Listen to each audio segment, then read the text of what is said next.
कभी सोचा है वो परछायां जो आपको अंधेरे में दिखती है वो सिर्फ आपकी आंखों का धोखा है या कोई और?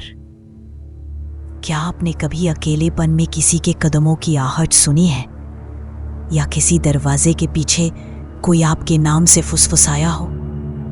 अगर आपके साथ ऐसा कभी नहीं हुआ तो शुक्र मनाइए, क्योंकि आज की कहानी आपके होश उड़ा देगी।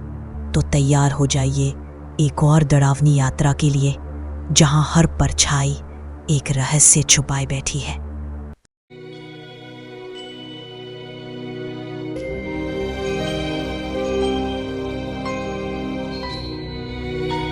रात का घना अंधेरा था।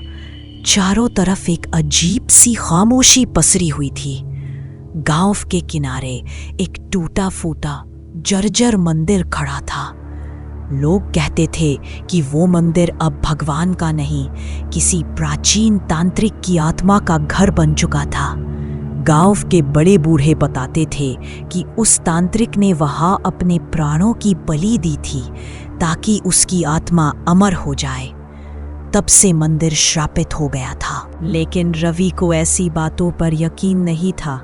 वह शहर का पढ़ा लिखा लड़का था और उसे अंधविश्वास बेवकूफ़ी लगती थी। एक रात जिज्ञासा से मजबूर होकर रवि उस मंदिर की ओर निकल पड़ा। जैसे जैसे वो मंदिर के पास पहुंचा, उसकी सांसें थमने लगी। हवा अचानक भारी और ठंडी हो गई। मंदिर के दरवाजे अपने आप खुले थे, जैसे किसी ने उसका स्वागत किया हो। जैसे ही रवि ने अंदर कदम रखा, उसकी टॉर्च झिलमिलाने लगी। मंदिर के अंदर की दीवारों पर अजीबो-गरीब चित्र बने थे। कटे सिर, उल्टी लटकी मूर्तियां और दीवारों पर खून से लिखे कुछ तांत्रिक मंत्र। लेकिन रवि को सबसे अजीब वो पुराना धूल से ढंका हुआ आईना लगा जो मंदिर के ठीक बीच में रखा था। रवि ने जैसे ही उस आईने में देखा, उसने खुद की परछाई देखी। लेकिन वो परछाई मुस्कुरा रही थी, जबकि रवि का चेहरा बिल्कुल गंभीर था। तभी एक भयानक आवाज गूंजी, जो अंदर आया है उसकी आत्मा अब बाहर नहीं जाएगी। रवि ने पीछे देखा, लेकिन वहां कोई नहीं था। वो दोबारा आईने की ओर देखने लगा। इस बार आईने में एक काला साया उसके ठीक पीछे खड़ा दिख रहा था। रवि ने घबराकर मुड़कर देखा।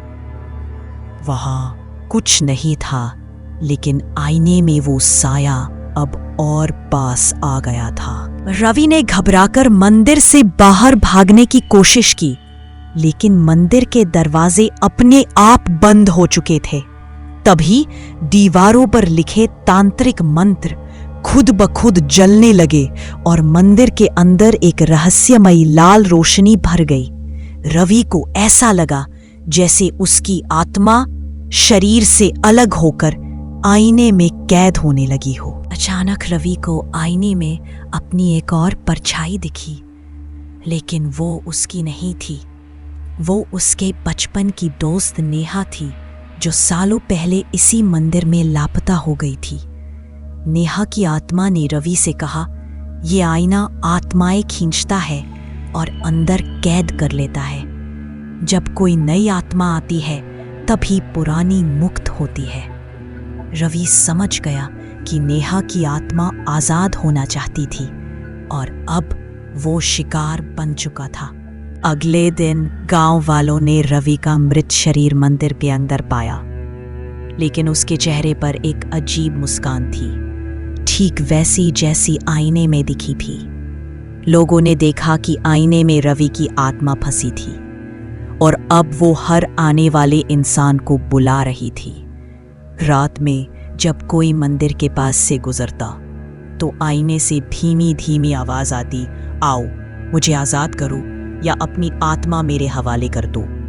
और कहते हैं आज भी उस मंदिर में आईना जस का तस रखा है, लेकिन अब उसमें रवि की नहीं, एक पूरी कतार है उन आत्माओं की जो एक दूसरे की जगह लेने का इंतजार कर रही है। को दोस्तों, आज की इस खौफनाक कहानी में इतना ही। कहीं आपकी परछाई भी आपको घूर तो नहीं रही? अगर आपको ये कहानी पसंद आई हो तो वीडियो को लाइक करें, और अगर हिम्मत है तो चैनल को सब्सक्राइब ज़रूर करें, क्योंकि अगली बार हम फिर मिलेंगे एक और डरावनी कहानी के साथ। तब तक अपने कमरे की लाइट्स ऑन रखना न भूलिएगा, क्योंकि अंधेरे में कौन छुपा है ये कोई नहीं जानता।